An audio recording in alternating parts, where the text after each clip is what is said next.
네, 이어서 금요일의 순서 판결 읽어주는 남자 KBS 법조팀 백인성 법조 전문기자 나왔습니다. 안녕하십니까? 네, 이번 주 주요 판결부터 보죠. 자, 주목할 만한 판결 내용 어떤 게 있었죠? 네, 이번 주 화요일이죠. 그 6일에는 북한 기업이 한국 기업 상대로 전기하연 납품 대금을 지급하라며 소송을 냈었습니다. 네. 증거 부족으로 패소했고요. 8일에는 참여연대가 청와대 민정수석실 감찰반 운영 규정을 공개해달라는 소송에서 공개 판단이 나왔습니다. 같은 날 대법원에서는 수갑을 채운 채 피의자를 조사한 건 위법하다며 피의자들에게 국가가 위자료를 지급하라는 판단이 나왔습니다. 수갑 채운 채 피의자 조사하는 게 위법이다. 뭐 예전에 막 80년대 같은 데 보면은 검사가 막 신문하고 그럴 때 그런 모습이 영화에서 많이 나오곤 하는데 이게 대법원에서는 위법하다 이렇게 판결이 난 거네요, 그러면? 네, 그렇습니다. 이게 사실관계를 조금 설명을 드려야 되는데요. 네. 아마 통합진보당 내란 선동 사건 기억하실 겁니다. 네. 그때 2015년에 여러 당직자들이 구속 수사를 받았었는데요. 수원지검에서 2명의 피의자가 조사를 받았습니다. 그런데 문제가 된 건 검사가 수갑을 채운 채 피의자 조사를 했기 때문이었는데요. 원칙적으로 구속된 피의자라고 하더라도 신문을 받을 땐 위축되지 않은 상태에서 방어권을 행사해야 되기 때문에 네. 이거 수갑이라든지 포승을 풀어줘야 됩니다. 원래는 풀어줘야 된다. 네, 그렇습니다. 그런데 뭐 이송을 한다든지 뭐 도주 혹은 자해의 위험 아니면 타인에 대해서 위해를 끼칠 위험이 분명하고 구체적으로 있는 경우에는 뭐 채우고 할 수 있지만 이런 경우는 아니었고요. 이 경우에는 수갑을 벗겨달라고 피의자랑 변호인들이 계속 항의를 했지만 검사가 이를 들어주지 않았고 변호인을 강제로 검사실 밖으로 끌고 나갔던 그럼 사건이었습니다. 검사는 왜 거부를 했던 겁니까? 법으로 보장되어 있는 건데? 검사의 주장은 두 가지였습니다. 첫 번째로는 그 수갑이라든지 포승을 풀어주는 게 법의 교도관이 하게 돼 있다.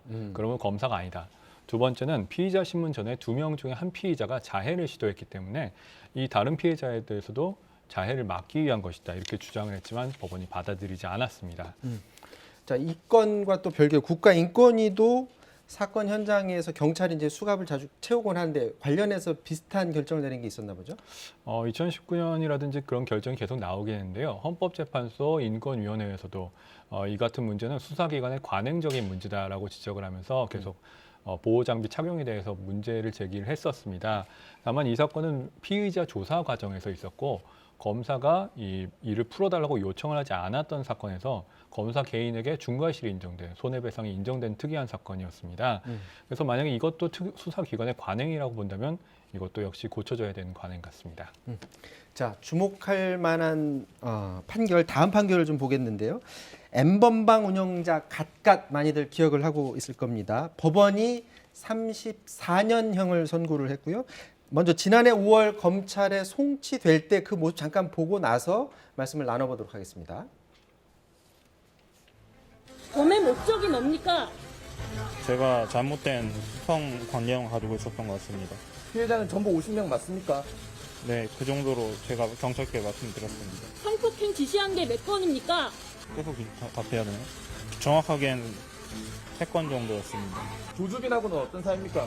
잘 관련 없는 사람입니다. 피해 여성들한테 한마디 하시죠. 아, 네, 죄송합니다.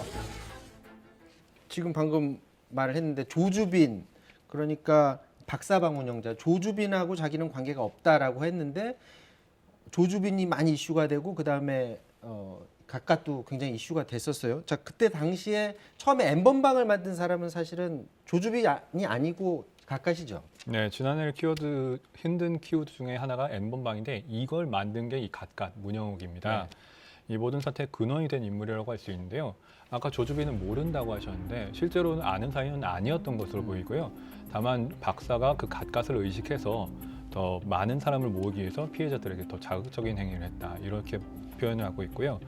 이 갓갓이란 사람은 그 트위터와 페이스북 등에서 찾아낸 아동 청소년 피해자 수십 명을 대상으로 스스로 성착취 영상을 찍게 하고 3천여 건을 배포한 혐의를 받고 있습니다.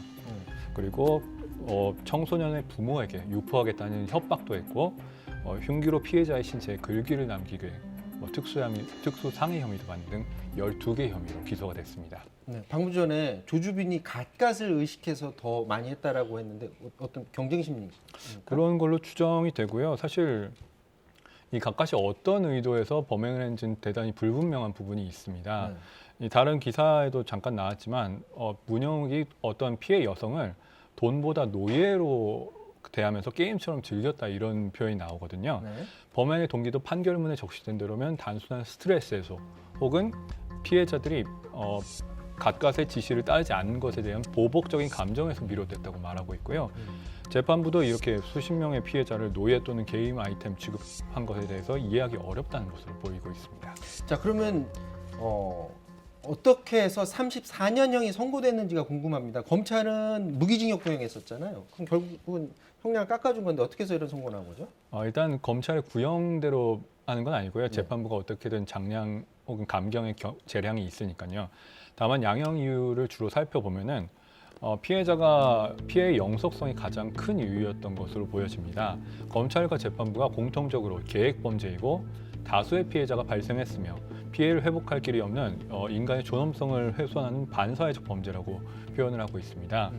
특히 이 갓갓이라는 사람이 온라인에서 개별적으로 행해지던 범행 수법을 총망라해서 앞으로 자신을 모방하려는 유사 범행을 하려는 사람들에게 이 아동음란물 제작 범행이 체계화, 확산되는 일조를 했다. 이게 양형에 가장 큰 영향을 미친 걸로 보이고요. 다만 초범이고 범죄단체 조직죄로는 기소되지 않은 점이 종합적으로 고려된 것으로 보입니다. 그런 이유 때문에 무기징역까지는 가지 않은 것으로 보여진다라고 말씀을 하신 것 같은데, 근데 시중에서는 더 엄하게 처벌했어야 된다 이런 여론이 있습니다. 여성계에서 이번 판결을 어떻게 받아들이고 있는지 잠시 듣고 오도록 하겠습니다. 재판부는 국민의 소리가 무엇인지를 잘 듣고 판결을 내렸어야 합니다. 피해자 한 명 한 명이 무엇을 말하는지 대하여 귀 기울여 판결을 내려야 하고 강력한 처벌로 디지털 성범죄의 꼬리를 잘라야 합니다. 우리는 재판부의 디지털 성범죄에 대한 선방망이 처벌을 단호히 거부합니다. 더 강력한 처벌을 바라는 목소리입니다. 그런데 이제 조주빈 같은 경우에는 1심에서 45년형이 선고가 됐는데 네. 뭐 이런 형량도 그렇고 다른 나라하고 비교하면 또 어떤지요?